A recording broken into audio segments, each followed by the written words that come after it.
What's going on, everyone? Thank you for tuning in for another episode 15 of the real Full Court Press Show, here live on the Abbott Original Sports Network and the Hardcore Sports Network.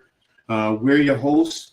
We have the man, Kate S. God, and myself, Coach A. Gladney, coming to you to talk about the WNBA. Now, I want to first of all apologize for starting late. We usually kick off at 7, but there were things that happened that had to address before getting on here. So, but hopefully next week we'll be back to our normal 7 o'clock start. So, really excited to go into what we have to talk about this week. So, again, thank you everyone for tuning in. Make sure you guys also, if you haven't already done so, like this episode. Make sure you guys subscribe to Man Cave, myself, other hosts will be jumping on Leaf, as well as the Hardcore Sports Network and the Aboriginal Sports Network. Make sure you subscribe, hit the notification, share on all your social media platforms. It helps us out all immensely. So we can't thank you all enough. So also make sure you comment, no matter what. Communicate with us. If you're watching it as a rerun, make sure you comment there. Let us know what you guys think about the show or anything that's going on in the WNBA. So, but before we do that, let me check with my brother, Man Cave. How you doing, man? Man, I'm doing well, man. I'm doing well. Like I said, lots going on in the WNBA to discuss, man. Mm-hmm. Bringing you all the news and what's been happening in the WNBA, man. Like I said, nobody brings it like us, man. So make sure you sit Mm-hmm. back, man. Get ready for the next hour or so, man, and just say, listen to all WNBA news and what's going on, man.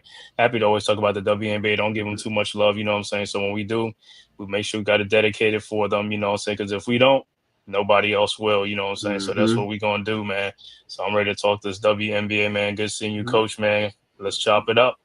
Exactly. So, what we're going to do is we're going to talk about the first subject matter, and that's the WCBA. That's the WNBA, the CBA discussion. There's some things going on. There have been articles written about mounting frustrations. That was also stated by Nafisa Collar as well as Brianna Stewart.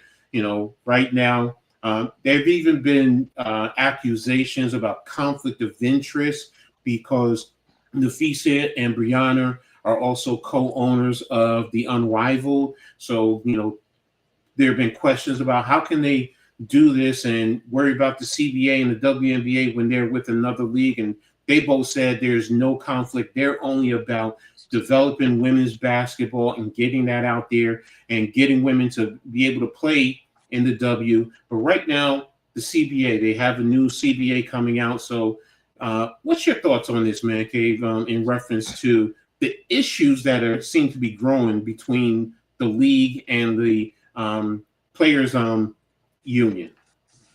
Yeah, I think as far as like the league, as far as like this, I ain't gonna say the league should be ashamed of themselves, but you got their Unrivaled that just started a year ago, and they got so much more money backing Mm-hmm. compared to the WNBA, who's been in existence for over 25 years and supposedly supposed to have backing from the NBA.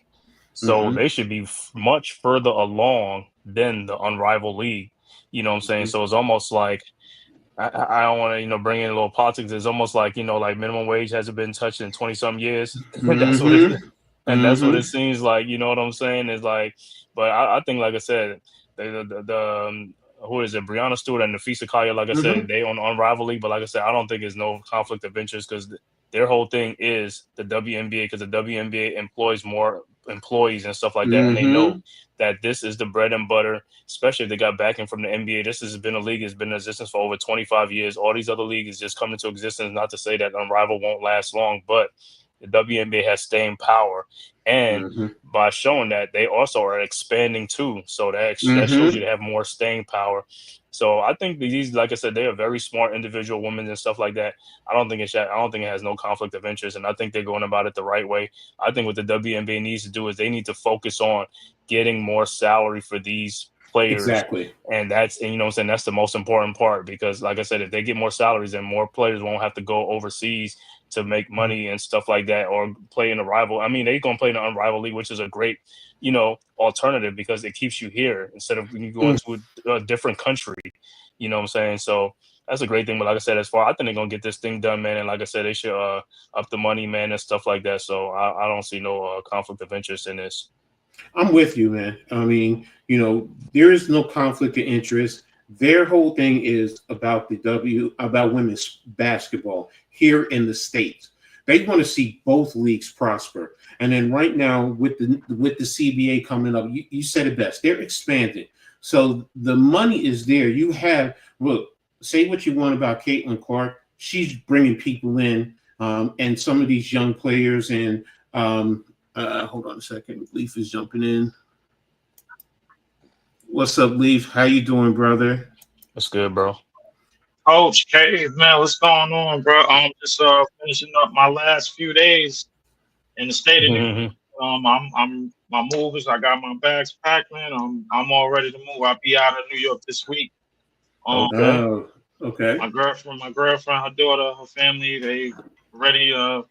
Got everything on down to Texas, and she can't wait to see me, man. That's all. Okay. Yeah, all right. Well, good luck to you, man. Good luck to you. So, hey, look, we pretty much just started. So, on the first subject, we're talking about the CBA.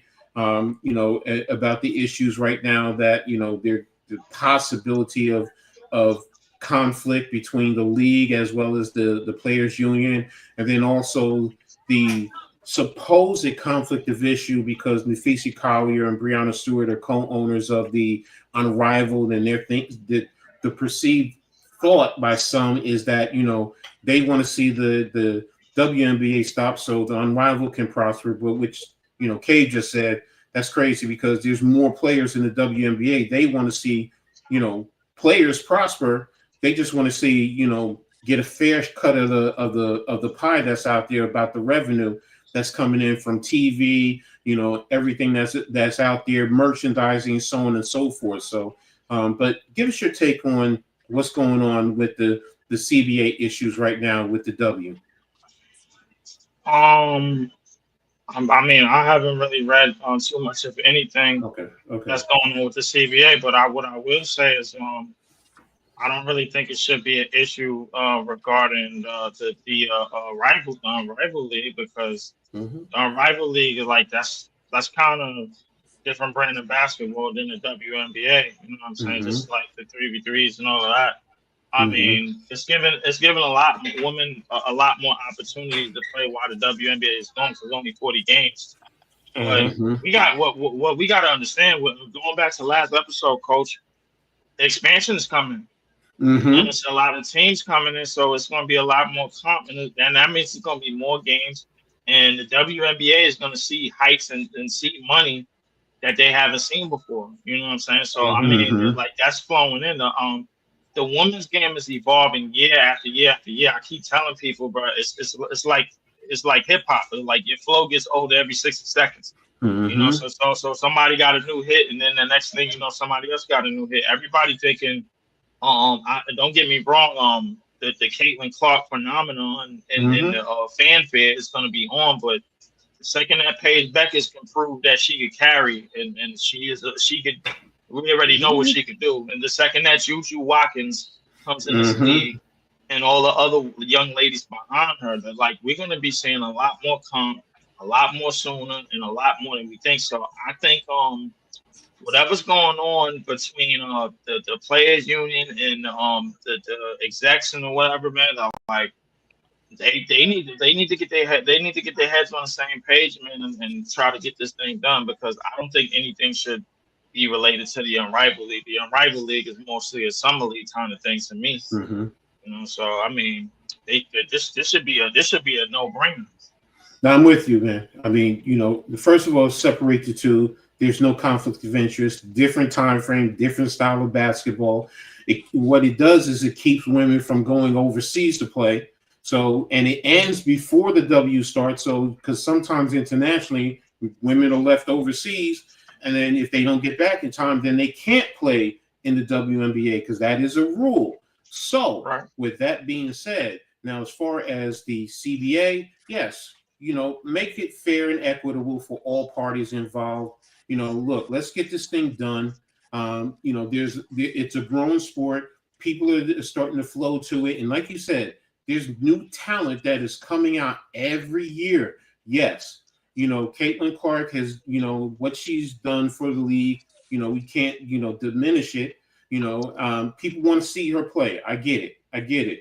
But once they get here, they start to learn of the other players who are here. And then you fall in love with someone else. And like you said, Paige Beckers, she's bringing something. We can't wait for Juju Watkins and what's her name from UCLA and that group of talented players, to come over here, and then there's young girls in high school that are developing and growing. So I'm with you guys, bro. 1,000%, financially. And I understand, contract negotiations are always going to be an issue with any business. When you have a unions are going to fight for fair, equal pay and coverage for their players, through insurance, maternity, whatever the case may be with the women, so on and so forth. So, I just don't want to see it cause a stoppage because of this. Let's do what we got to do to get this done. So, but yeah, I'm with you guys in terms of, the CBA. So hopefully they'll be able to get this taken care of. So, but right now we're going to go ahead and move on to the next subject, which is Indiana winning the Commissioner's Cup. So it's I know as Liberty fans, hold on a second. Sorry guys. As Liberty fans, we just don't, we have our pet peeve for Indiana. So, but one thing I was impressed with in terms of seeing that Indiana went in there with a 500 record and beat the number one team in the W in the Minnesota Lynx in Minnesota. And they did it very well. And they did it without Caitlin Clark. And for them to win, that's what was most impressive for me. Say what you want about Indiana. I don't like Indiana too. I might like a player or two here, but as a team, they're my rivals right now as Liberty. But for them to go in there, I have to respect them, and I have to say I was impressed, especially when you don't have their superstar player, Caitlin Clark, leading the way. So, Kay, what's your thoughts in reference to what went on with the Commissioner's Cup? Well, like I said, we all was wrong that night, man. Like I said, anybody who made some sports bet lost their bet because that was like a surefire bet. You know what I'm saying? Yeah. You went to sleep and wake up and things like, yo, I cashed in. Because I'm telling you right now, this is almost, and this is the thing that people say, when you think it's a like it's a finale, like it's gonna happen, it don't happen. Even without their best player, I thought Minnesota was gonna mollywop them. You know what I'm saying? Because they've been beating people all year, and it's just like the men's basketball, it's just like any other thing, man. You just think like it's like, man, this should be an easy win. No, you know what I'm saying? They should get blown out, and it don't happen, even without their best player and stuff like that. And I was totally wrong. And like I said, but bad on Minnesota, though. You should have showed up. You was at home. This is the problem. You were at home. You're supposed to protect the home court. Nafisa Collier, the MVP. You're supposed to rally the troops. Where was this at? This is a Commissioner's Cup. This is for money. This is for a championship. You know what I'm saying? And I didn't see that. And like I said, and then, I know people like to say, man, I ain't going to say sports is scripted and stuff like that. They'd be like, bro, don't do it. They be like, even though it look like it's like, don't do it. And it's like, yo, I'm like, no, I'm doing it. I'm doing it without no hesitation. And I was surprised, but kudos to the Fever, man. Like I said, they play. I mean, because what was it, halftime? We kept saying it's like, man, it's a 5-point lead. It's like, oh, they're gonna turn on the second half. They're gonna turn on the second half. And they never did. They never did, man. And like I said, gotta tip your cat off to the Fever and stuff like that. For the Lynx, I don't know, man. That was a bad loss to me. That's a bad loss. That's a upset in my book. Exactly. So, Leaf, what's your thoughts? I was highly shocked of what happened. I was a bit highly disappointed in the Minnesota Lynx team that took the court that night. That was not a good performance at all. I mean, I think a lot of the shooting was poor. A lot of the offense was poor, bro. A lot of the defense was kind of poor. the real elephant in the room is that nobody is talking about how well the Indiana Fever play without Caitlin Clark. When she's out of games, the ball is moving around a lot. Not to say nothing about Caitlin Clark that she doesn't move the ball, but she's more of what we like to call in basketball an assist merchant. You know what I'm saying? But that's more of coming from the style that she played at Iowa. I think she's still kind of learning that WNBA game and just learning how to play with others. But Aaliyah Boston, Natasha Howard, Kelsey Mitchell, and all those girls, they hold down the fort while she's gone. A lot of times, it's a lot of people that will tell you Caitlin Clark can be a detriment to that team sometimes. A lot of the uncostly turnovers and a lot of the stuff and a lot of the missed shots and a lot of the Steph Curry threes that don't fall, and that could be a detriment to Indiana sometimes. But shout out to Aaliyah Boston. I know she's played very, very well this year. Man, she got back to being one of the top centers in the league, on the top centers in the league. Shout out to Kelsey Mitchell, who's been lighting the shit on fire. Natasha Howard has been an X factor in a lot of games. You know, with her ability to rebound and her ability to score inside. Of course, they got the beach blonde white girls, man. What was it? Sophie Cunningham and Lexi Hall, yeah. So Sophie and Lexi, man, they come in and they start hitting shots. And then it's pretty much all she wrote, Colson and others. This Indiana team is a lot deeper than a lot of people give credit for. But the thing is, people are like a lot of people look on the outside in and they just see Caitlin Clark, and that's not the case. There's a lot of girls on this team that could play. There's a lot of girls on this team that could defend. There's a lot of these girls on this team that could shoot and score inside and do a lot of the intangibles to help Indiana stay afloat. And I think that's what they've been doing. You made an excellent point too. You know, some excellent points there, Leaf. You know, in reference to their play. Carolyn Peck also said it. And for those of you who don't know it, she's a Hall of Fame coach. She's coached in the WNBA, coached in college. She's one of the top analysts on ESPN and on the NBA network, I believe. But she even said it. She said Indiana plays so much better when Caitlin Clark is not there, and they are. Carolyn even said, if you look at her numbers, talking about Caitlin Clark, her numbers are down this year. She said it. She said her numbers are down, but people don't want to hear that. They just want to, oh, you're hating on Caitlin Clark instead of looking at the facts. Just go look at. Don't even take her word or any of our words. You look at the facts, and then you go watch the game, and you tell me when you watch them play that they don't play much better at times when she's not there. And at least you said it best. Aaliyah Boston, I've fallen in love with her. Man, I love her game. I love everything that she does. She is, yes, a young, developing center in this league. And, you see why 3 years ago she was the #1 overall pick coming out of South Carolina. The girl can play. What's up, Leaf? I think she's starting to realize a lot of her opportunities and like on the open floor, because she could run the floor. A lot of people don't really see that. Fill the lanes, she get inside and rebound. She does a lot of the dirty work. The real problem on this team, like that you have to really worry about if you're the opposing opponent, is Kelsey Mitchell. Kelsey Mitchell could get hot and just like in the snap of a finger. So when she's getting going, and then you got Aaliyah, and then you got Howard, and then you got the Beach Blondes, Lexi and Sophie getting going, there's really no stopping this team, bro. Like Caitlin Clark can have duds, like major duds, and they have still held afloat in one game. I saw it with my own eyes. I saw the Seattle game. I saw the Liberty game. I saw where we struggled against them. I saw multiple games where they have come out, and Caitlin Clark, the idea that Caitlin Clark is starting to turn into the bait on this team.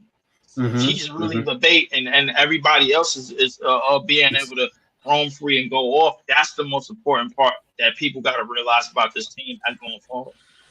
Exactly. So, and then in that game, the because I don't want to lose sight of that that Commissioner's Cup, Natasha Howard played a hell of a game, man.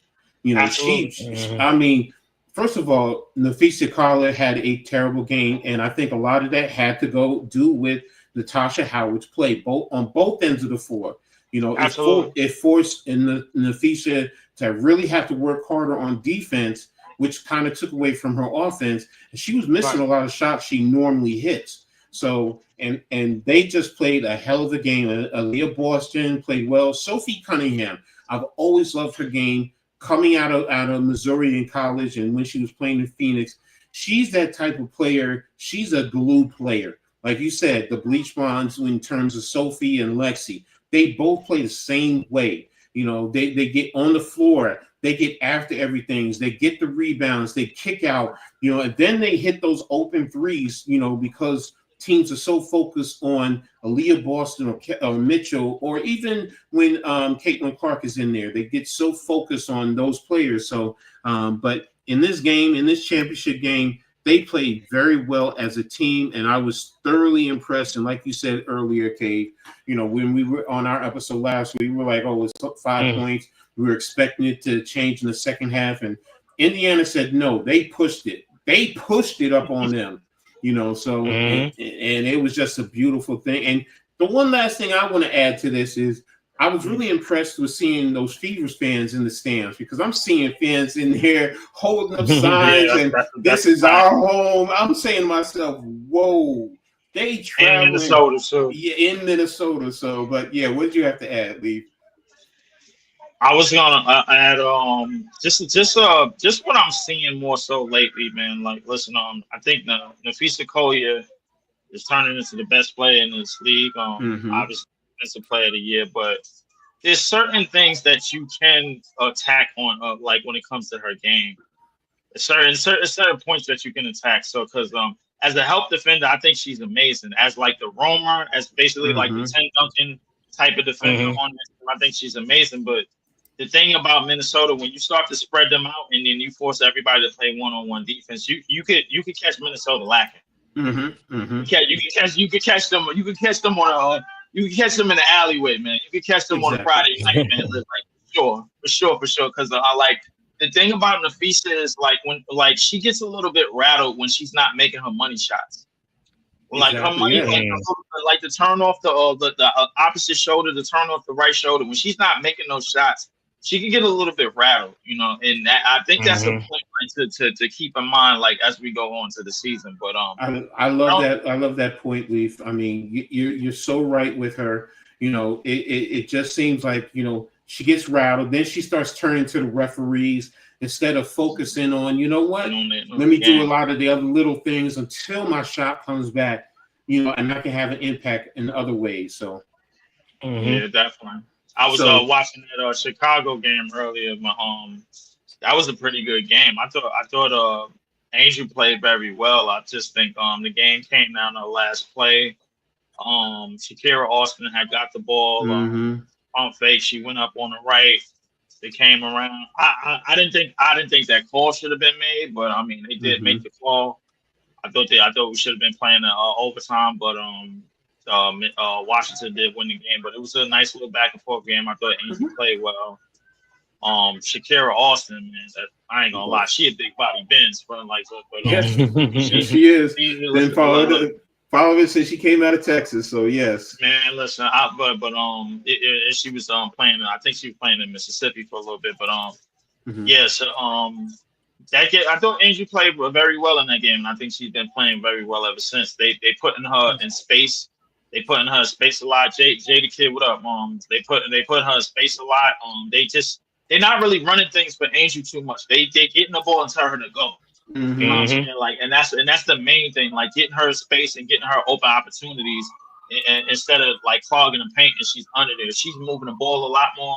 She's playing kind of that point forward role. But she's still rebounding and doing the things that she's good at. So I think this is the up and up, man, and that Chicago should really, really pay attention to and what to put around her. Like, I think if she has like a lot more shooters, a lot more spacing, I think she'll probably be something close to what Giannis is. Like, just like, all right, space the court out, let her work. Let her eat, let her cook. Yeah, Great. so I think she could do because she's an open floor player. Like you don't have to run anything for her. Like just get her the ball and go. You know what I'm saying? That's the same thing with Caitlin Clark because they don't really have the X's and O's like in the playbooks like down packed. But it's mostly just get the ball. All right, we on the open break, go. Mm-hmm. Just keep going. Everybody, we gonna run with you. I just need you to go. So I think that's a good note on that game. Good point in reference to that. So, that's the thing about the W right now. I mean, you have a lot of games that, you know what, you see it going one way. You see a lot of, games that are competitive. You see some blowouts, don't get me wrong, but, you see some competitive games, and sometimes you might look and say, oh, wait a minute, such and such beat them, or it was a lot closer than I thought. So, yes, but now we're going to go on and talk about what's coming up, son. And that is the All-Star reserves were named and who was snubbed. So, but here, wait a minute. Let me add something real quick. Where is it? These are the subs that were added to the All-Star game. So you have Sonia Crichton, Skylar Diggins, Ryan Howard, Crinton from the Mystics, Diggins from Seattle, Ryan Howard from Atlanta, Kiki Ephraim from the Mystics, Kelsey Mitchell from the Fever, Kelsey Plum from Los Angeles, Angel Reese from Chicago, Alyssa Thomas from the Mercury, Kayla Thornton from the Valkyrie, Courtney Williams from the Lynx, Gabby Williams from Seattle, and Jackie Young from Vegas. So, but who in there? Yeah, I know. We're all going to say the same thing. Go ahead, Lee. Start it off who you are really happy about making the All-Star, the reserves as an All-Star. I'm happy for our girl that was on our defending championship team, Miss Kayla Thornton. The Golden State Valkyrie are doing a hell of a job. They are playing some very, very underrated basketball. They're definitely holding the float. Kayla Thornton has been one of the shining and brightest spots on that team, along with the point guard Veronica Burton. They've been holding that team afloat, man. We was having this conversation early in the year about the cuts that they were making, and it turns out they know something that we don't know. So you know what I'm saying? So shout out to Miss Kayla Thornton in the Valkyrie. But in terms of the snubs, man, I'm trying to think because I'm seeing a lot of names that I agree with up here. Skylar Diggins is I think she's turning into one of the top point guards in the league, if not the best point guard in the league. Citron has been playing great. Ryan Howard from Atlanta. Atlanta's been playing great. Kiki Ephron, I like her. Kelsey Mitchell's been great. Kelsey Plum. I mean, a lot of these names I agree with. I don't really see. It's not a snub that I can think of. But I'm going to give you one, Coach. I got a few. Okay. And I'm also reading off of ESPN.com, but I already knew most of these anyway. One is Kayla McBride from Minnesota. You have Brianna Jones from Atlanta. That's mine. Brittany Skies from Atlanta. You have Natasha Cloud. There has been an argument about Natasha Cloud. She could have made it as an All-Star reserve. And De'Erica Hamby. Those are some that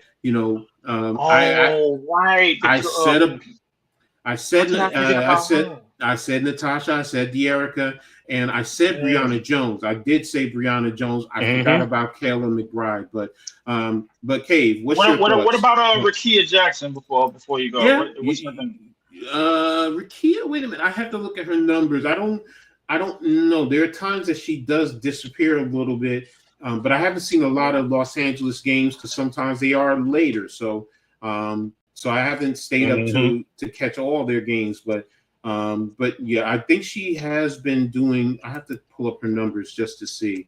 But Iman Perry, what's up, man? Thanks for tapping in. Really appreciate it, you being here. So, but Cave, what's your thoughts on first of all, who the reserves who made it, and then the snubs? What's your thoughts here? On this list, some guys probably got two. Like, what's that? 3 rookies made an All-Star team. We're going to talk about that in a little bit. Yes, exactly. Okay. Sonya Citron and Kiki Arafin, the rookie. Mm-hmm. Yeah. The snubs I'm talking about, like I said, I agree with you. Brianna Jones, you know what I'm saying, being down here in Atlanta. So, of course, the Dream. Brianna Jones has been playing like a monster, a beast, for the Atlanta Dreams. And anybody who watched the games can see that. Ray Charles could see that when he watched the games. You know what I'm saying? She stands out. You know what I'm saying? Mm-hmm. And also for the Sparks, man, Azare Stevens, got snubbed, from the yes, from the team. Let's mm-hmm. say. So I think she should have been. But like I said, it's only a limited amount of spots and stuff like that. That's the biggest thing, man. It's just a limited amount of spots. Can't get everybody in there. But I think like Brianna Jones should have made it probably over one of those rookies at least. You know what I'm saying? So if I have any gripe, I don't have no gripe really and stuff like that. But I would think that would be about it, though. I'm with you. You made an excellent point as far as the rookies. I get it. Yes, these are voted in by the coaches. I get that part. So, during their film study and so on and so forth, they see the certain things and they put their votes in. But yes, Brianna Jones, I'm sitting there and I thought she was in. I really did. I thought she was in. So, and when she didn't, I said, whoa. And then, reading about Kayla Bry, I said, yeah, you know what? Kayla has been doing very well, with Minnesota. So, and De'Arica Hamby, I mean, that girl, is phenomenal. And like you said, Azare Stevens, she has been playing very well this year. So, against the Liberty in that first half, she was killing us. She was really killing the Liberty. So, but I agree with you. I do understand, as far as who made it, and they've all been playing very well, Right. So it does become of, a point of, is it too little roster spots or, is it just right? Because here's what 2, 4, 6, 8, 10, 12 plus 5. So that's 11. So you could probably add another spot if you wanted to. So, but I think everyone here, makes a strong argument. Courtney Williams has been phenomenal with Minnesota. She definitely is the number 2 player there. Gabby Williams, what can you say? She's been playing well. I was at first I was shocked that Seattle got 3 players, but then when I thought about it, I said, you know what? It's justified that they have 3 players on the All-Star team. With NECA. But I'm gonna say one thing though. Mm-hmm. I think Jackie Young probably should have been omitted from this team because the Aces has been a disappointment. Because she should have picked up a game up even more. I think that they should have sent a message to the Aces with something like that. We're not just going to get you on the team with your team being a disappointment. You should have stepped your game up. You should step your game up. I agree. Yeah, that's a great point. She hasn't been the Jackie Young that we've been used to. Especially with Kelsey being traded out, you would have figured that would have been more opportunities for her. So great point. So so I don't see Kayla McBride. I don't see Brittany Stokes. I don't see Brianna Jones. Natasha Cloud. I would have been okay with, but I think she out for she gonna be out for at least tonight's game. I just don't know about the rest.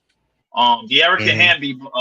You did mention De'Arica Hamby, and I strongly believe that the Sparks. Even though they're not playing as well right now, De'Arica Hamby has probably been like one of the biggest bright spots. But we all know Kelsey Plum could take the ball and basically go rogue.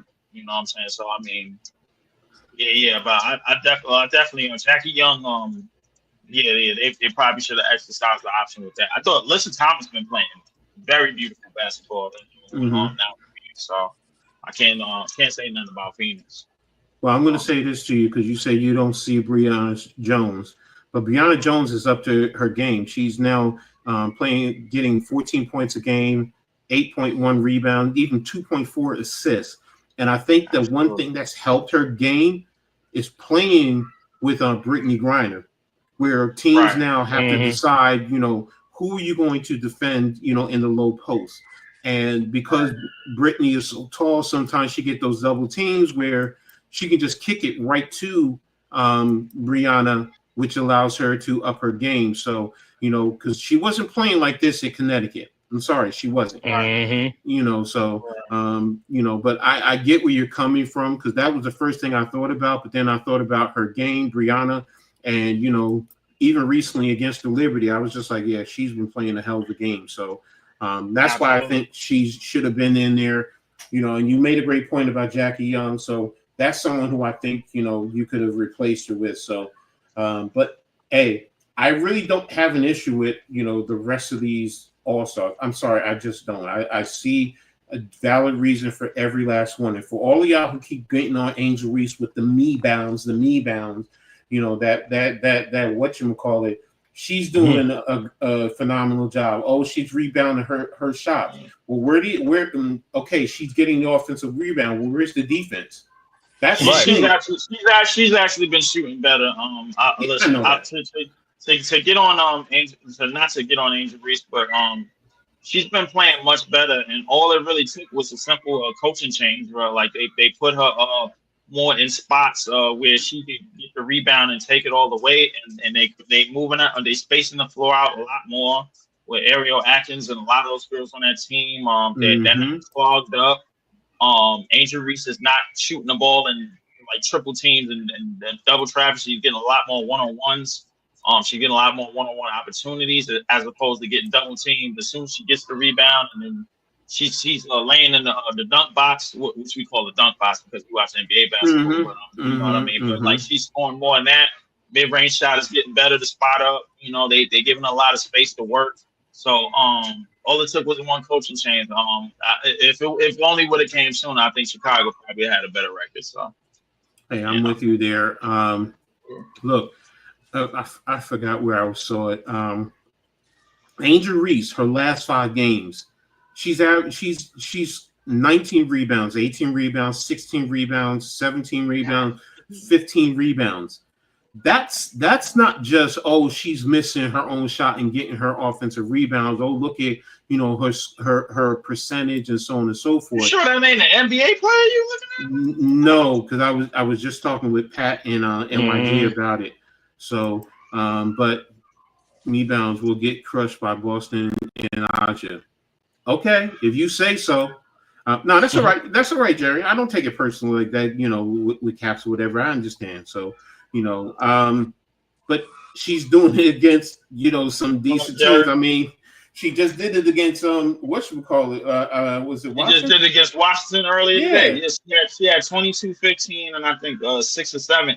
That game came down to the last final possession, realistically, but because I thought Angel played a hell of a game. She kept the team afloat. She made 2 clutch free throws to tie the game down the stretch. In the fourth quarter, she was getting to the free throw line a lot, and she was making the free throws. She went 12 and 15 for the game. It just came down to the last possession. So I mean, to be honest with you, I think I think Angel is starting to realize where she's like in her best spots. And shout out to Jerry. She's in her best spots in the open court. You know what I'm saying? So like the more open court opportunities she get, the more one-on-one downhill opportunities she get, the better, much better version of Angel Reese that you're going to see. What you're going to see is when you put her around better players with her game is going to prosper. So you're going to see that. So, but Jerry, yeah, you're right. With Clark, Ionescu, Satu, threes for days. Yeah, you're right. I mean, they do very well with 3 points. So, but let's get back to the reserves where Cave, you talked about it a little bit earlier, where you just said it's 3 rookies who are on here. Wait a minute, where is it? For the first time. So it's something that, you know what, it's impressive, with Paige Bickers, Kiki Afarian, and Sonia Citron. Those girls, those Washington girls, and I knew it when they drafted them. I said, okay, you're going to see a different play from Washington. They're not just going to, and plus, what's her name just retired too, so it opened up the opportunity for them for their game to develop. Yeah, for Elena Deladon. So, but 3 rookies earning the All-Stars. I think for the first time, or for the first time in a long time. I mean, that's impressive, the first time man. in like 8 years or something like that. Yeah. I think. So, Cave, what's your thoughts on this, man? Yeah, I'm surprised at the Mystics, man. So the thing I gotta say is like the question. So Kiki Arifin has made Aaliyah Edwards expendable. Tradable, yes. That she's on the. And I've heard she's that only a she's on second-year the trade. player. Yeah, I've heard that Washington is thinking about trading her. Yeah, Kiki is good. I watched Kiki at Stanford and USC. So yeah, she is good. So, but yeah, they're thinking of, or if they're trying to, if they can trade Boston. I mean, not Boston. Aaliyah Edwards. Edwards. So Kiki is good. Yeah. Kiki is good. I mean, she's good. So, but if I'm there, why don't you want to keep all that Kiki for is very talent? good. I like Kiki, man. Kiki and Citron, I think, along with Shakira Austin, I think that's a nice little three piece that you got on that team. I think, yeah, that's a nice little trio you got on that team. I think Washington should be able to build from that. In what is now known as the post Elena Deladon era. So I mean, I think they should be that. But Paige Beck I'm here to tell you, the gentleman, I'm here to tell you, this I think we tend to forget that Paige Beck is she was supposed to be the one, and I think y'all all know what I'm talking about. To the She was supposed to be the one. Had it not been for that injury, don't get me wrong, Caitlin Clark did pick up the ball and run with it as far as she could, but I don't think Caitlin Clark is going to outrun her now that they both in the WNBA. Paige is right on her tail, and I think Paige, and I'm here to say it right now. I think Paige is a better scorer. I think she's a better decision maker. I think she's better going to her weak hand. I think she's better finishing. I think she's better in mid-range situations. I think she's better in clutch situations. I think she's a much better defender. I think Paige is literally showing why she was that one in that class with Caitlin and whatchamacallit, which she should have been in. But she stayed an extra year, won an extra championship for the great UConn Huskies, Lady Huskies, and we're seeing listen. This league is gonna be her real soon. I promise y'all. Like I'm standing on it, man. Y'all listen. I'm gonna challenge you. I'm gonna beg to differ because if Juju does what I think she's gonna do, I think she's gonna be better than Paige. I'm sorry. I'm sorry. But let me answer this question for Jerry. Jerry asks, why doesn't Chicago trade Cardoso if they trust Reese so much and get a better guard instead? Well, first of all, Angel is the 4. Cardoso is the 5. So you don't want to take that away because then that's to Angel's benefit, where now in the low post, teams are going to crash down on her. But if you take away Cardoso, then the bigs are going to be able to crash down on her, and defenses are going to be able to focus on her on the inside. So my personal opinion, that's why you don't trade Cardoso. You build around those two. So I actually like that question, Coach, because I think what's interesting to me. Appreciate it for squeezing on, but I think what's interesting to me, Coach, is that I'm seeing a lot of Chicago running not small, but like kind of not clunky big. You know what I'm saying? Because the WNBA is changing in a lot of ways in terms of the versatility and the way these girls play and things of that nature. I think Angel Reese at the 5 is not far-fetched in terms of the future. But I think as of right now, you got to keep Cardoso until something more on the perimeter can open up for Angel Reese. Angel Reese is expanding her game just so when Cardoso plays down there, she doesn't have to be down there clogging up the paint. Because when they both down there, they know what they're going to do. They know, the defense know what the Angel Reese is going to do when she get the rebound. She's going to go back up. You know what I'm saying? When you have shooters around her, you basically treat this situation kind of like how the Bucks treated Giannis. You now start to open up more opportunities. This is why you see Angel Reese with games like 22-16-7, or 19-16-5, or 18-18-7, or something like that. She's moving the ball around, finding a lot of open teammates. And I think Cardoso is going to get in the way of that. not necessarily, but it doesn't really hurt to really have an inside presence because Cardoso is a big girl. No, and I agree with you because then that's something that like Atlanta takes advantage of that because you have Griner and Jones, two big ladies who can play in the center. Where and don't forget, Angel Reese actually is only 6'2", where Cardoso is 6'7".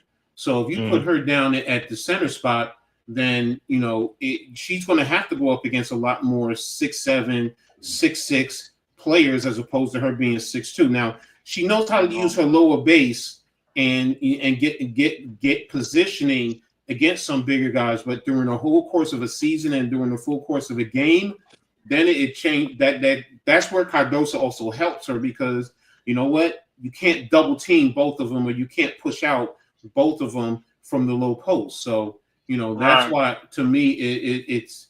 No, I think both of them playing together, they just got to figure it out too. That's the other thing.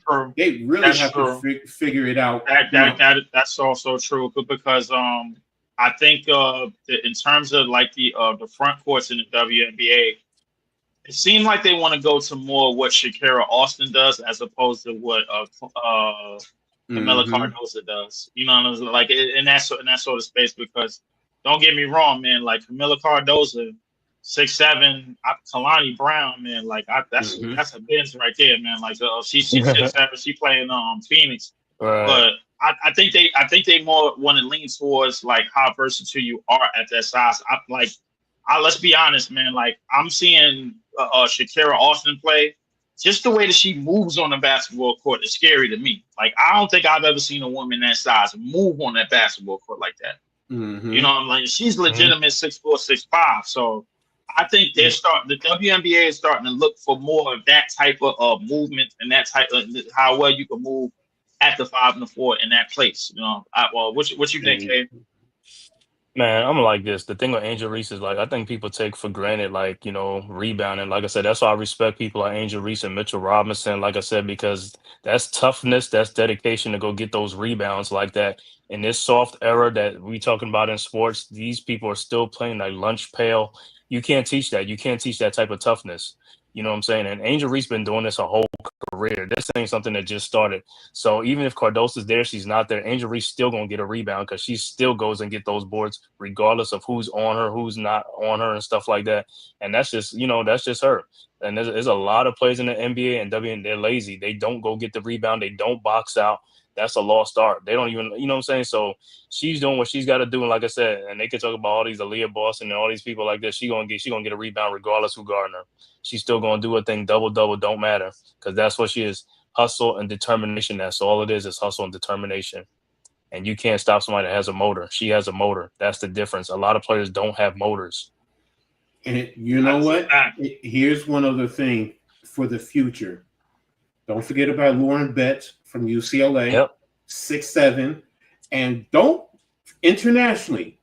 The young girl from China. Now she has to develop, and she has to, lose a little bit more weight. But the girl is 7'4", 7'4", and she's going to be coming to the NBA. 7'4". Listen, Coach. I seen her play and. I'll be honest with you. It seems simple enough. Just dump the ball down to her and just like right hook, left hook. It seems simple enough, but I think that I strongly believe that, and we even talk about 7'4" players in the NBA in terms of lateral movement and quickness and how they could cover.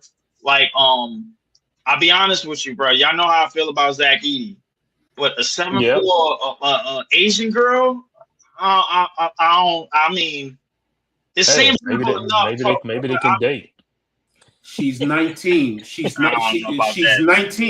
Here's the thing. She's 19. So she's young. So she's going to develop and, losing some weight, is going to be a key factor for her.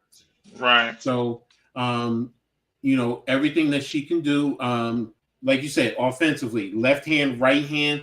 And literally, I was watching the highlights, and I was just like, "There, she's up here, and everybody else is down here." I know. Everybody else is down. Like I'm seeing her. I'm just like, "Are you kidding?"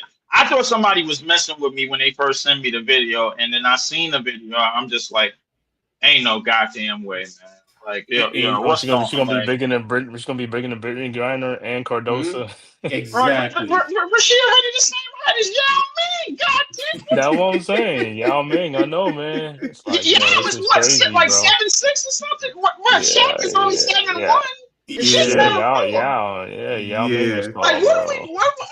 hey, listen, look. I'll be honest with you. Basketball has been a hype game for years, but I think the athleticism, the quickness, the speed of the game has caught up with those taller than life, those larger than life players. But it's the reason why they don't last as long. I mean, Rick Smith, who I think we all remember, probably played the most years out of anybody of that stature. He played 19 years, or what? Not 19 years. He played about 15 years, 15, 16 years. And he had injury problems in the league. We remember guys like Arvydas Sabonis. We remember the George Miroslav. We remember Manu Bowles. We remember Ralph Sampsons. We remember all of these dudes. And now we looking at Wnba like, okay, this is what you need to be doing at 7'4". Being able to be mobile, being able to move gracefully. We all remember, so we all remember how gracefully at 7'2" Kareem used to move. We just how gracefully he used to move around the court. Just the layup, the hook with the left hand, hook with the right hand, being able to run the floor in the early days in Milwaukee. I strongly believe that the league, both the men's and the women's league, bro, like it's places for a lot of these tall players. But their skill set is going to have to be on an immaculate level to where they could cover. You're okay with leaving them on the perimeter. You're okay with leaving them on the 3-point line. Almost kind of like how Wnba is, man. Like if you 7'4", you can't do half of what Wnba doing, bro. They basically don't want you. Right. Izzy Harrison is not playing tonight. Wow. Izzy is out. Oh, damn it, bro. That's Izzy. Cloud, Jacquard, bro. Coach, we gotta keep this up, man. I'd rather it now than later in the season. So I'm just gonna leave it there. But let's move on to the next subject that we have on. Oops, let me close this.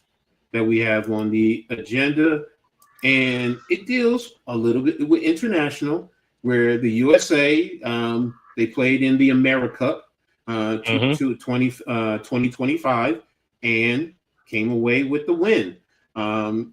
For those you don't know, that's just like a little precursor to the Olympics. So, and these are a lot of young players. These are not WNBA players who are playing in the game.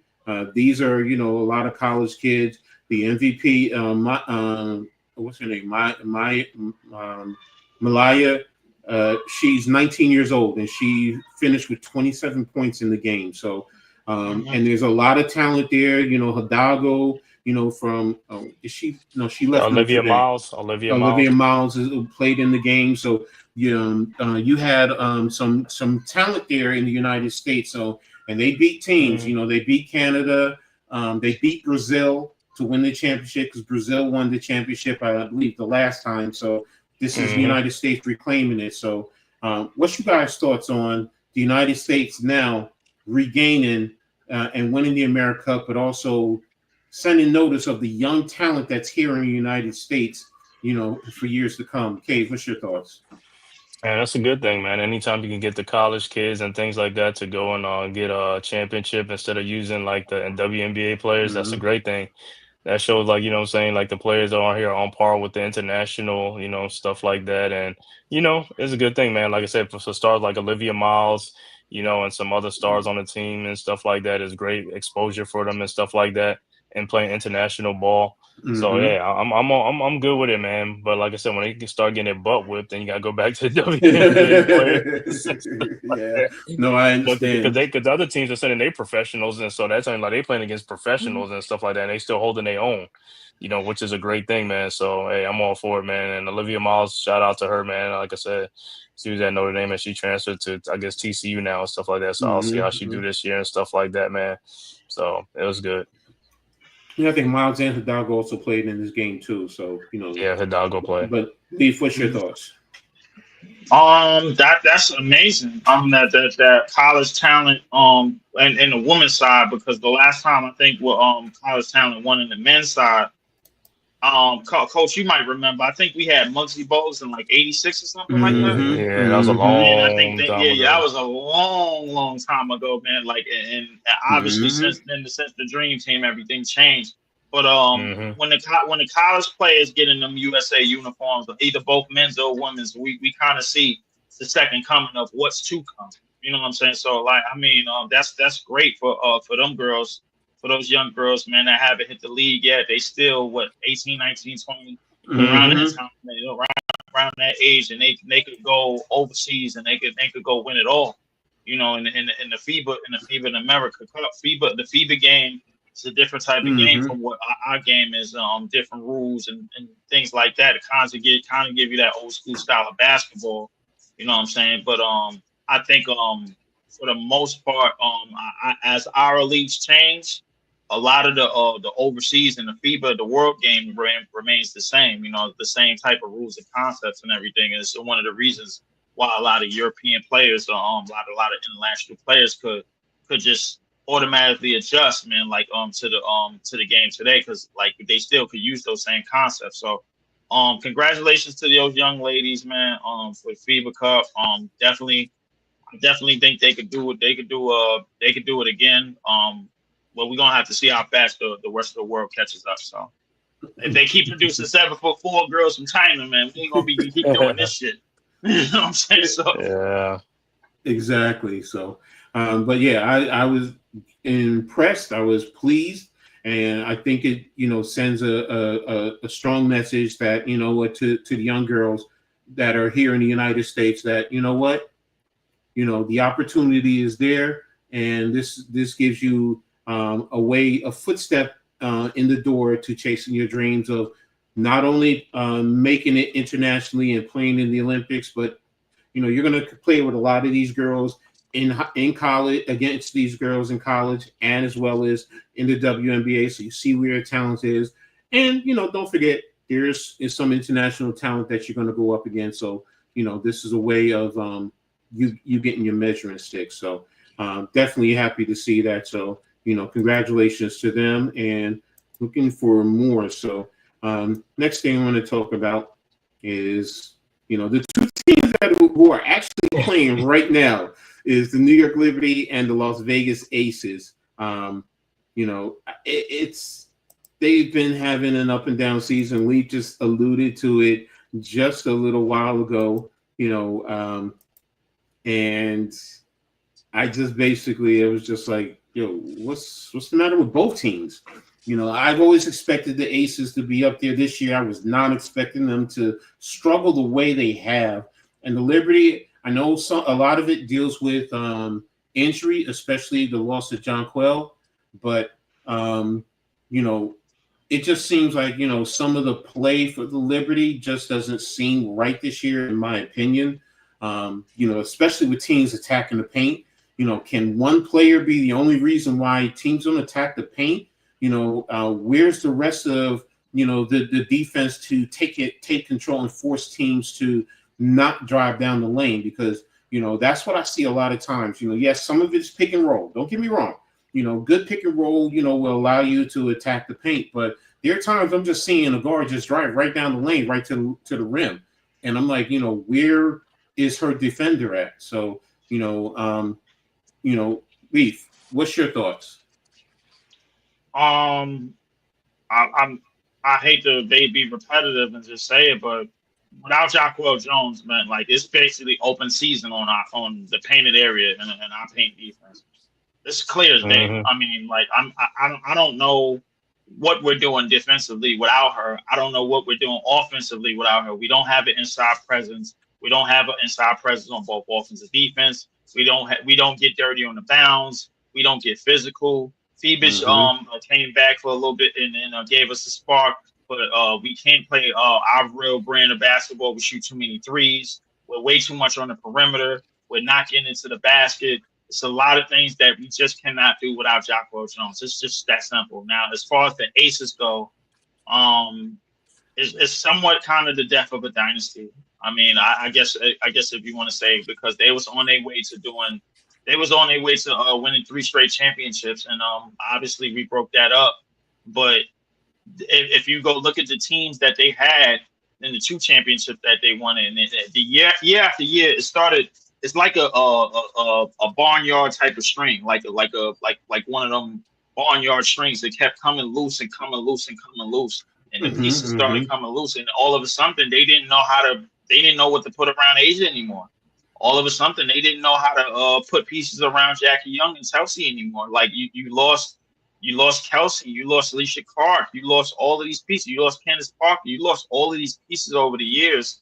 And now you got to figure out how to put everything back together. I think Becky Hammond is now in a situation that Steve Kerr is in Golden State. Like, okay, I won with these players, but how do I put other pieces around them to get them back to prominence? The front office got a lot of work to do. The coaching staff got a lot of work to do. It's a whole bunch of people on that side that got a lot of work to do, because I know everybody want to blame it on Bam Adebayo, but like Asia is still one of the top players in the league. So like, I mean, right. I'm not doing that. If anything, I'm blaming Bam. I'm blaming Bam Adebayo's play on Asia, like, because like, listen, the woman that woman is 6'3", and she all woman, like, you know what I'm saying. So like, she a whole lot of it. So, but again, I think Vegas, they got a lot of work to do, and I think it really starts upstairs. You know what I'm saying? But our problem is injuries. You know, so I think it's two different sides of the spectrum. But with those injuries, they still have the talent to play a lot better than what they have been doing, though. So, and you know, and that's the thing that really baffles me is, without Jonquel, we were already a 5-out team.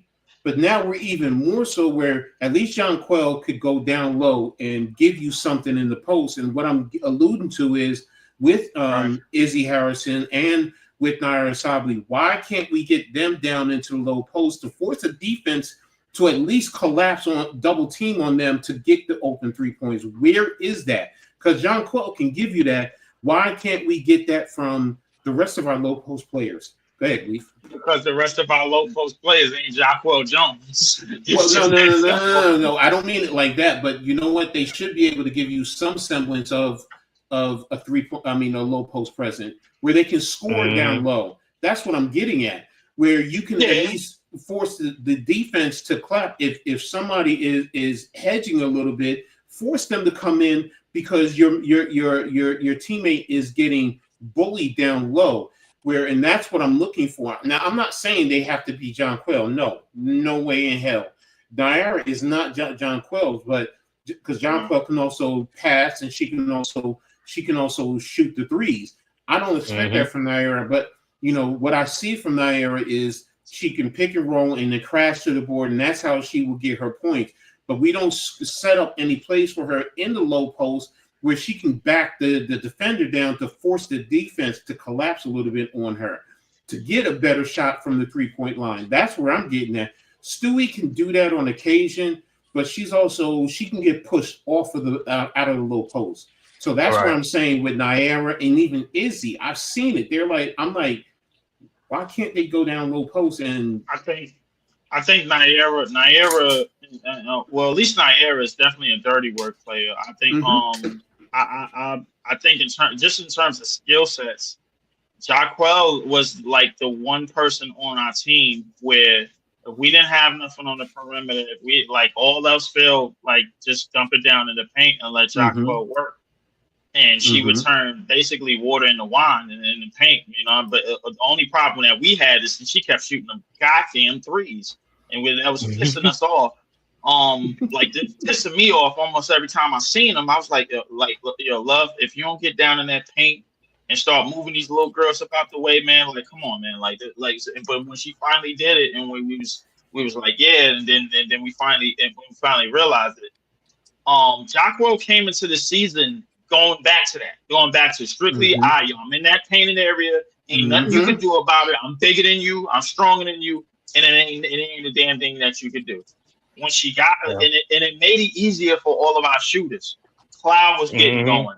Of course, Sabrina shot better. Stewie shot better.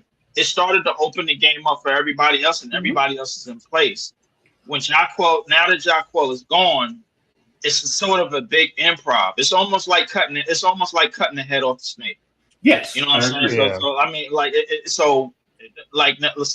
Sabali, that's my girl. I liked it the way that she played last year in the finals. I thought she gave great energy off the bench, great hustle, and that she's one of the main reasons why they won the game. But like, the skill sets is just different, Coach. I agree they're different. I agree they're different, but she does have something, because when she was at Oregon, she did play down in the box. So and she did give. So that's why I'm saying there is something there. Now, is it because they just want her to just do that and they don't put her down there? And I question that a little bit. But I'm not saying, look, if she can go down in the box 2 or 3 times in a game and score 4 points, to me, that forces the defense, because then they can say, well, she is going to at least be able to go down. And if you don't adjust, then you keep feeding her and letting her do work. But the second she starts getting a few buckets in the paint from the low post, not through pick and roll crashing the board, but strictly through the paint, because she does have the movement. She has certain quicknesses. She can move laterally. Why is she not down there? So why is she always just high post, mid post, setting the screens and then crashing to the board, instead of putting her on the block, kicking it into her, letting her take a couple of dribbles, see what the defense is doing, and then going for. Now, if you're telling me she's not a great passer, maybe that's what it is. Maybe that's what it really is, and it really just baffles me. Oh, come on! I think, Coach, overall, I think that's what it is. I mean, I think the overall skill sets of playing in the post, and commanding the post is the fact that if you could draw double teams and if you could draw other defenders and get other players open, I think that what makes you above and average beyond post player. Like it's sort of like what's happening in the NBA. Notice that the best of the best mid-range shooters play with 15 feet in. The Kawhis, the Kevin Durant's, the Rosens, or whatever have you. Those guys that are physically opposing, they play down there. The Jokers, but it's just the rest of their skill sets that separates everybody else that are just mainly scorers. Like over the years, we've seen a whole lot of good 3-level scorers that can play in the box, but their decision making is very, very poor to mid. So when you put a double on them and you start to send the help from the weak side, they get like 7 turnovers before they get 4 assists, and that's probably the problem. So like the reality is that I don't think they want to go get complacent on trying that, even when Jacquel is gone, because I think the main thing is just hustle and rebounding and doing most of the intangibles and keeping other teams off the board, because Atlanta bullied the hell out of us twice. Yes. In a month's time. Seattle bullied the hell out of us twice in a month's time. Phoenix bullied the hell out of us twice in a month's time. Ever since that Indiana game, it's like the rope been falling apart, bro. Like it's been slipped, like the rope been falling and slipping. It's like them dudes that's trying to escape from jail with that white rope and hooking the sheets up, and then the sheets are slipping, bro. Like, they know the cops right down there and they gonna get them. You know what I'm saying? So like, I'll be honest with you, Coach, man. Like, when we need Jacquel back. It's no way around it, Coach. I think we built this team and we came into the season, but knowing that Jacquel was gonna be if all else fails type of player, you know what I'm saying? So like, and I think that's what we kind of leaned on. When you build your roster a certain way and certain injuries happen, you got to deal with it. That's fair. That's fair. It's almost like the Knicks thing, where you got a lot of these starters out and you got these bench players playing majority of minutes now. But like I said, looking at the New York Liberties, like I said, man, they're a good first half team and they just bomb in the second half. Without Jonquel Jones, without Benasia, you know what I'm saying, the toughness, you know what I'm saying, those are tough players right there. Those some dogs right there. You know what I'm saying? And that's what we're not finishing games. On Heart of the City, because I got to talk more about that situation that I got on there, because that was some good pickups this offseason. I think Mike Brown. I call him Bullethead, man, but I think Mike Brown is gonna be I I think he's gonna be okay. I think he knows stuff, man. But sometimes he can get in his own way. But I mean, I think that was solid. That'll be tomorrow, 9 o'clock. Tomorrow, 9 o'clock. Yeah. I need to hit up Wnba, man. So because I got a lot of stuff I need to get off my chest. You know what I'm saying? All right. Well, we're going to move on to the last subject for us today, and it is the current standings and power rankings. So, currently in terms of the standings, you have Minnesota in first place, 17-2. Phoenix Mercury's in second place at 13-6. In terms of, and this is record-wise, the Liberty are in third place at 12-6. The Atlanta Dream are 12-7. Seattle Storm are 12-7. The Golden State Valkyries are 9-9. Indiana is 9-9. Vegas is 9-9. Washington is 9-10. The Los Angeles Sparks is 6-13. The Dallas Wings are 6-14. Chicago is 5-13, and Connecticut is 2-16. So, what's your thoughts in terms of the standing? What is surprising right now is in terms of the way this is shaping up in the standings overall. Leaf, I'm going to start with you. Oh yeah. Hold on. Y'all can still hear me, right? Mm-hmm. Hello? Yeah. I hear you. Just in the standings, obviously, I said it last week. I'm gonna say it again. The Golden State Valkyries, have impressed a lot of us, and a lot of what's going on around the league.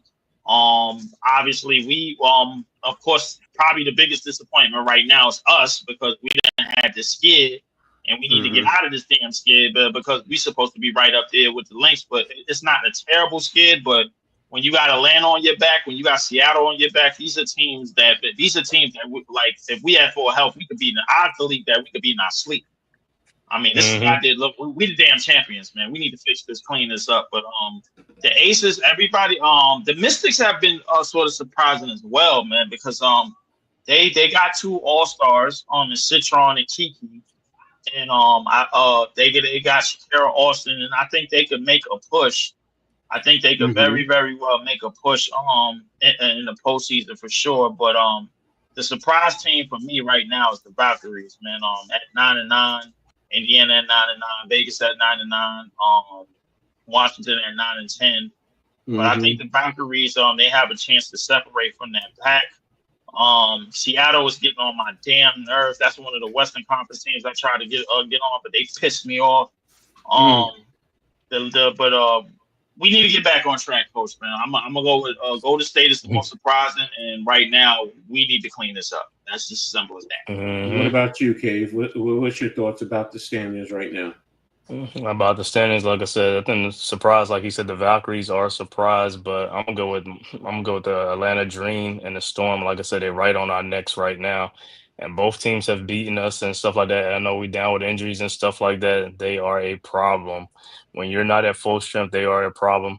Even if you're at full strength, they're still not going to go away. I mean, the Atlanta Dream's not going to go away and stuff like that. They have been playing very wonderful, man. You know what I'm saying? They had 12-7. They right behind us. Like I said, the Valkyries, yeah.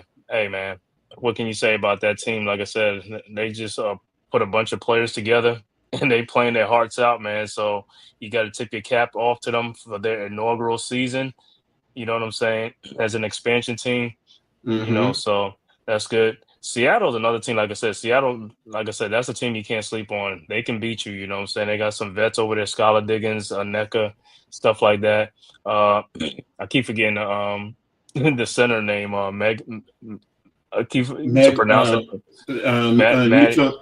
I always miss her name. Meg, not Meg McGuire. Hold on a minute.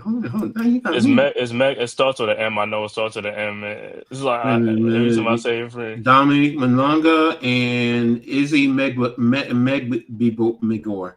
That's it. That's her. M. Yeah. But yeah, so like I said, Seattle surprised me. You're talking about Seattle. Yeah. See, Seattle, the only thing that pisses me off about them is that they bench, but like they can't go to their bench worth a damn. Like it's terrible. That bench they need to do something with that bench. But I do like Gabby. Gabby, I think, is the defensive player of the year, and I like what Skylar been doing over there too. Like Skylar is if not the best, she might be the best point guard in the league. Yeah, Gabby's like I ain't gonna say a miniature or something, but she's almost like a Nafisa Collier, not at that level, but Gabby Williams do impact the game. Like I said, she has a lot of hustle and determination in her game, man. She got that motor. Her motor runs. You know what I'm saying? She'll be great on the Liberties, man. Gabby Williams would be awesome. And I'm not even going off subject, but is there any way we can bring Diamond Miller home to the Liberties? They're not using her in Minnesota. She might as well come home. Yeah, but to get her, you got to give up something. Who you giving up? No, I know. But what I'm saying is, like, they souring on her, and you know how the WNBA. Yeah, I'm with man. you.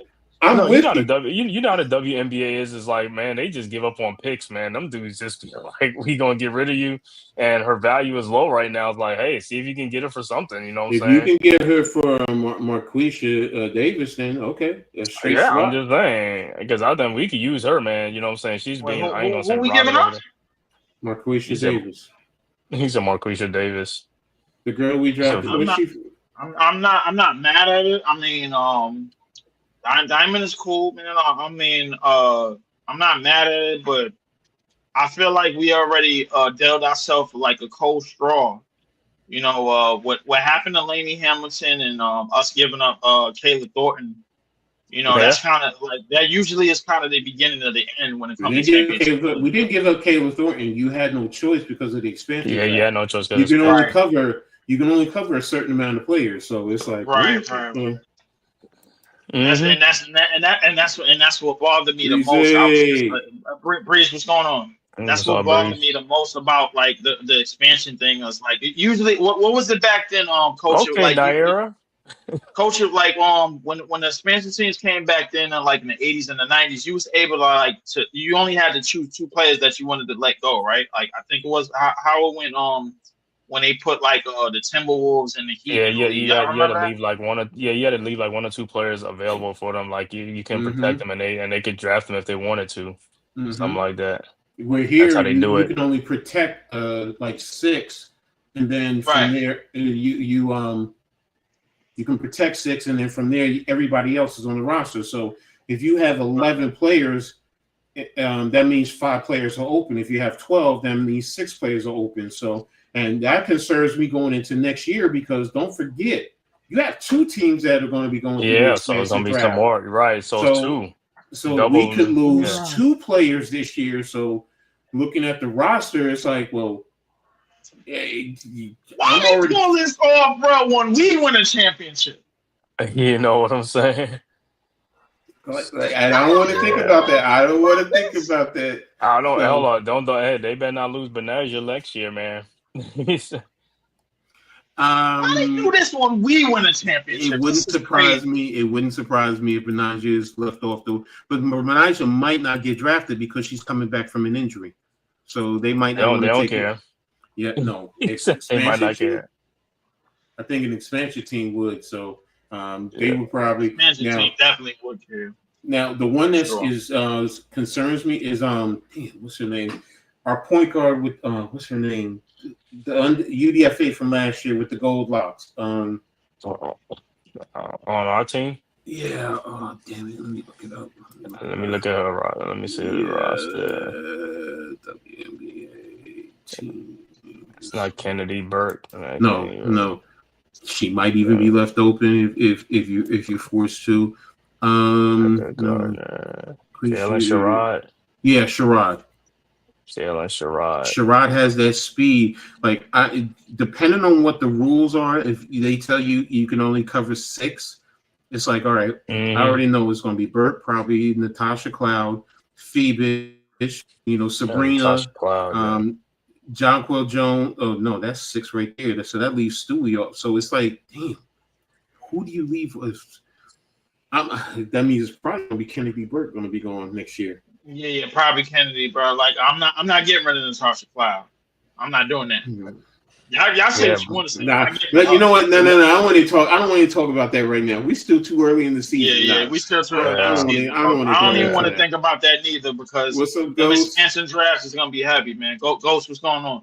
Them expansion drafts is heavy, but and when you win a championship, it's even more heavier, bro. That's why I see like how teams like the Pistons had trouble after getting out of the 90s and everything, because I believe that they gave up a lot more players than the Bulls did when they was winning championships, and they added expansion teams during that time. At least in '95, when the Raptors and the Grizzlies came in, bro, how many players did the Bulls give up? Like that's what I gotta go look up. Yeah, but I'm gonna say something on the Liberty. Ionescu and Brianna Stewart, they definitely got to up their game, man. And during this stretch when John Quell's out, they got to up their game, bro. The two guys, they got to step up. They average like 18, 19. You got to go up to 26 and 27 a game. You gotta get it up. That's what you're an all-star for. You know what I'm saying? You got to up your game. You got to take over.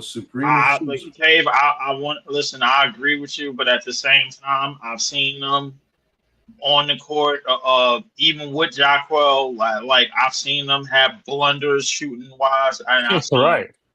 Like it's just they gotta take some responsibility, accountability, bro. They gotta take it up. They gotta take. They're the stars of the team. I think Stewie's days of being a top player is starting to. Stewie is starting to like. Are we watching the fall of Stewie right now? I don't want to say the fall. It's just that teams, number one, are defending her a little bit more physically, and it's going to be harder for her to adjust. So she needs Sabrina to be that killer. Oh shit! They needed somebody like an Alyssa Thomas. That's what Thomas was like. Yeah, that's what we jump start. Yeah, like we need something. We need something on that level, coach. Because this whatever we've been doing without ain't been cutting it. This ain't getting it. Let's close out with the current power ranking that's on the WNBA site, and this is the ranking. I'm going to go from the bottom up. Okay. And we have, of course, Connecticut at number 13, Los Angeles at 12, Chicago at 11. I'll be honest with you, that's what I expected right there based on the regular record. Yeah, I know. You have Dallas at 10, Washington at 9, Las Vegas at 8, no change there, Indiana at 7, Golden State at 6. I expected that. Coming in at number 5, the New York Liberty. Atlanta is at 4. You have Seattle at 3. And you have Phoenix at 2 and Minnesota at 1. Now, Seattle jumped from number 6 last week to number 3, with Atlanta dropping from 3 to 4 and New York dropping from 4 to 5. So that's the reason, and Golden State dropping from 5 to 6. So that's one of the biggest jumps is Seattle jumping from 6 to 3. So, yeah. So, but Cave, what's your take on the rankings? Do you agree with it? Do you think it should be a different way, or what? What's your thoughts? No, I mean, hey, you gotta agree with the rankings, man. The Liberty should be at number 1 number 1 and 2 or something like that. But because of what's been happening with the injuries and the way they've been losing games, I can't argue them at number 5 right now. You know what I'm saying? Because both teams have beat them. Atlanta and Seattle has beat the Liberties. You know what I'm saying? So, I mean, so far they got the rankings right, though. You know what I'm saying? I ain't nothing to agree about. You know what I'm saying? Now, if the Liberties was healthy, now it'd be a different story. So, hey, just gotta. Can't cry for spilled milk, man. Like I said, it's only up to Stewie and it's up to Sabrina right now to take the reins by the horns right now and take it to another level if you want to, to keep this team afloat. Because if we keep going at the pace we are without John Quell, man, it's like we could be down on number 8 ranking or something like that. You know what I'm saying? If it's just like the tires are falling off or something like that. But this is when when the stars step up, you're either gonna do 2 things with fear, right? Either gonna face everything and rise, or you're gonna face everything and run. So which one you gonna do? Great point. Excellent point. Leaf, what's your thoughts on the power rankings that they have on the WNBA site? I'm gonna have to agree with Cave. I didn't think we was gonna fall no lower than 3 or 4, but when you lose to Seattle and Atlanta in a month's time, and then like you ain't got no choice but at least 4 to 5. But at least we ain't under 5. I can say that. It hasn't gone deep in the dump. Like I mean, it hasn't fallen completely to pieces. But we do got to clean this up, man. We got some work to do. We got to clean this up. Jacquel is gonna have to pick up the pieces when she come back. Meanwhile, Stewie and Sabrina, they gonna have to do something. You know what I'm saying? So because this is ridiculous. I gotta agree with Cave all the way. Seattle leaping us. I think that's highly disrespectful because I don't think they played that well. I thought that was highly gross. That was highly insulting to me. I don't think they played as great. I've been paying attention to Seattle. Seattle, they okay, but I don't think they've been playing as great. Phoenix is playing great. I give it to Atlanta a little here and there, but Seattle, I'm like, that's insulting to me, bro. Like, I think we got to clean this up quickly. Well, here's the thing, Leaf. As insulted as it is, New York has lost both games against Seattle. So it's hard. And guess what? I think both games. The first one was 10 points, and the last game was 9 points. So they're not even close. They're not close. So you're right. New York has to step up their game. They're almost 2/3 of the way into the season being over with. So that's why it's another important factor with Jonquel getting back. All right, Monica, I see your flow. I see your flavor. But yeah, Jonquel's getting back and being able to get into the flow of things. It's not just her coming back. We need her to come back and get to the level that we expect if we want to see this team go far in the playoffs, if not repeat. So, that's my take. But as far as where they're ranked, I don't see anything wrong with it because the play has not been indicative. But to say all of that, remember, they're not that far off from being at the number 2 spot. They're literally half a game out, if I'm not mistaken. Let me go back to it. They're in 3rd place overall. 12-7. Who are you talking about, Storm? No, I'm talking about the Liberty. They're 13-6. Yeah, they're 13-6. No, they're 12-6. And Phoenix is 13-6. And Atlanta and Seattle are 12-7. So they're a half a game out of being in the number 2 spot. So, right now, on this game. Yeah. And here's the other thing that's tough for the Liberty. They're in the middle of a 8-game stretch at being at home. This is where this should have been the opportune time for them to make a strong push to get back into the flow of things. And this is the 3rd game for you being home, and you've already lost to Seattle. So it's a 3rd. Yeah, no, they lost. I think just 2 out of 3. They beat Los Angeles. They beat Los Angeles. Then they lost to Seattle. So this is the game 3. So this is where you're supposed to be able to make a push to get back into the top, to get back into the number 2 spot within the league in itself. So, and the way they're playing right now, they're going blow for blow. They're down by 2 at halftime to the Aces. So, a damn dog fight with a damn team, bro. That we beat early in the season, bro. Like we get into these dog fights. And then they come down to a back and forth shootout at the end. This shit is ridiculous. So like we got to clean this up. I'm not tolerating this. The thing I will say about this though, about the Aces, the trade though seems to be working to changing the look of this team. Where they brought Smith over from Dallas. What's her name? Not Nyla, whatever her name is from. Nyla, yeah. So she gives them another dynamic to their team play. So this is where, to me, right now, I'm looking at your GM. Like you said earlier, Steve, you're talking about Diamond Miller. Personally speaking, I'm looking for somebody in the low post to come in and help stabilize. Right now, Izzy Harrison is out, so you have Sabali playing in the low post, and now you have some Kennedy Burke as well as Stewie. Those are your only bigs that you have. So right now is you need some more bigs to come and help this team one way or another. So I I wish Hanju was able to come back and play because of her size just alone, her size and length. Right. You know, but hey, that's wishful thinking. She's gonna get double teamed every time she get the ball. Doesn't matter. At 6'10", that's what I'm looking for, man.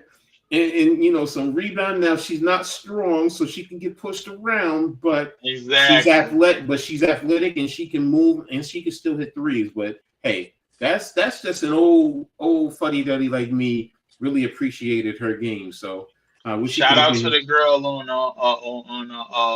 Malanga on Seattle. She about a good.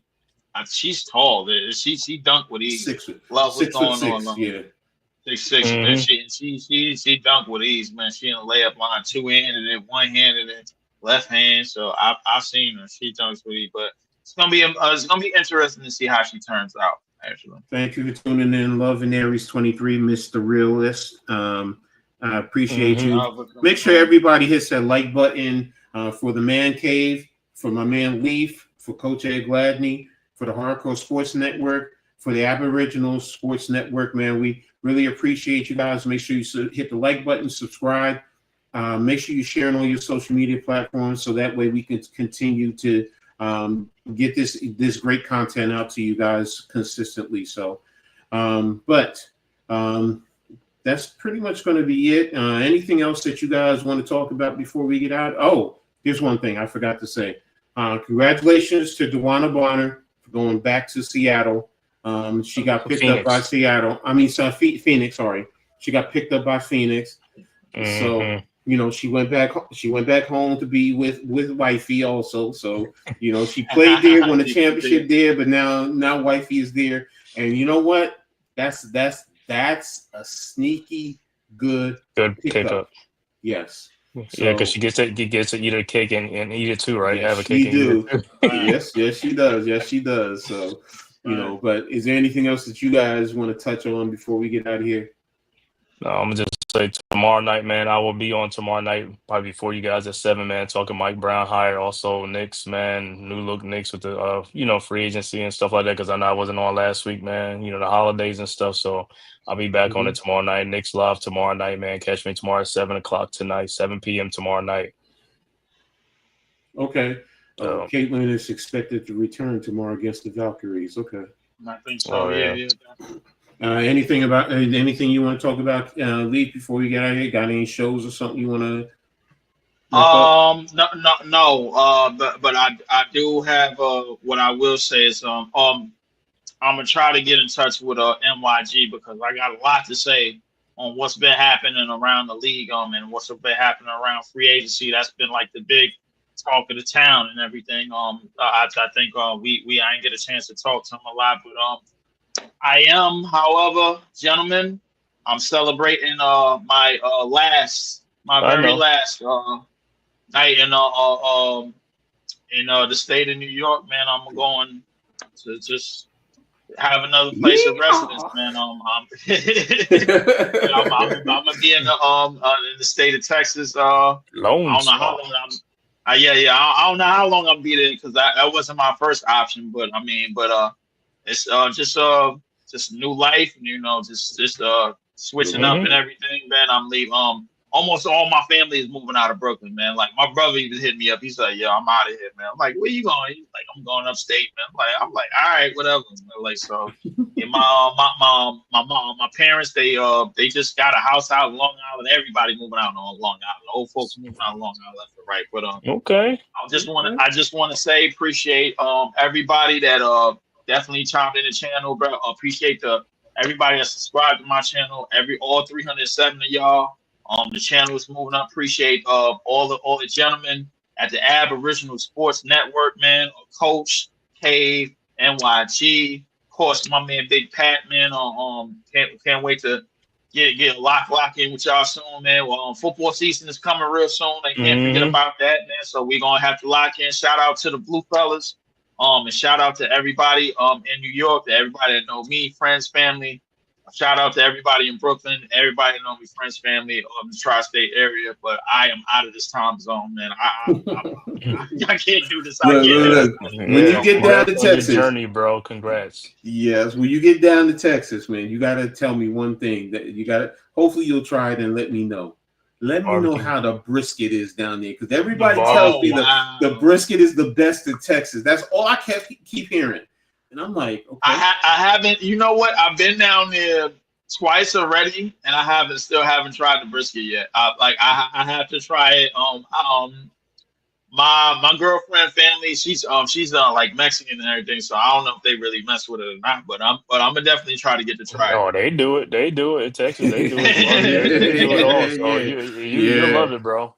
Yeah. So and tomorrow, you'll see me on the Aboriginal Sports Network with my brother, Unpopular Opinion Sports, also known as NYG 22 with Heart of the City tomorrow evening around 9:00, where we talking, mostly about New York City sports, but we talk a little bit about everything else, and we got a lot of other things in the works there. Actually, on Thursday, I'll be with the Pick and Roll podcast on the Hardcore Sports Network, where we're going to be talking about the NBA. So, talk about a lot of the stuff that's going on. Summer League is going on right now, so I'll definitely be on there. And I got a lot of other things in the works. Just posted another video, so go check out Coach Ed Gladney's Amazing World of Sports on YouTube. It's me regulating certain fans, because of certain conversations that I've heard about, fans when it comes to athletes. But just go ahead and let me know what you think. But again, got a lot going on, so I'm getting back in the flow of things, feeling good. So excited to bring more content to the family. So, and again, like we said, make sure you guys, comment, let us know, even if we're not on here, because I do go back in and I do take a look at the comments and see what's going on and try to answer as many as I can when I have the time. That's pretty much it. So, one more thing. Yeah, what's up, bro? Asia Wilson's out for the rest of the game in the second half. Oh, yes, I just seen it. So the Liberties better take this. They better win this game. Exactly.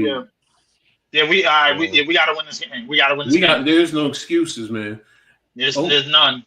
Oh yeah, she had a half. Oh yeah, I just seen it. Oh my god. Yeah, that fall. It was a fall. Yeah. Oh my god. Oh, come on. After this game, I'm staying on because you got Summer League with the Spurs playing too. So I wonder if Dylan Harper is playing tonight. So okay, I'm pretty sure he will. No. Okay.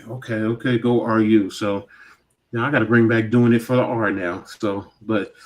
Got a lot going on, getting ready. And again, football's coming up. So again, we'll be talking more. So we'll be back here next week. Our normal time, 7:00.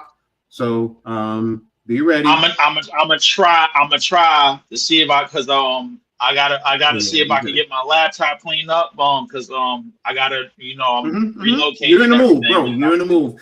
We will hold it down if you can't. So we'll be talking. Definitely, man. We'll be talking, so that's no problem. But again, thanks everybody for tuning in. We really appreciate it. So with that being said, we're out of here, and you guys have a safe night. Peace. All right.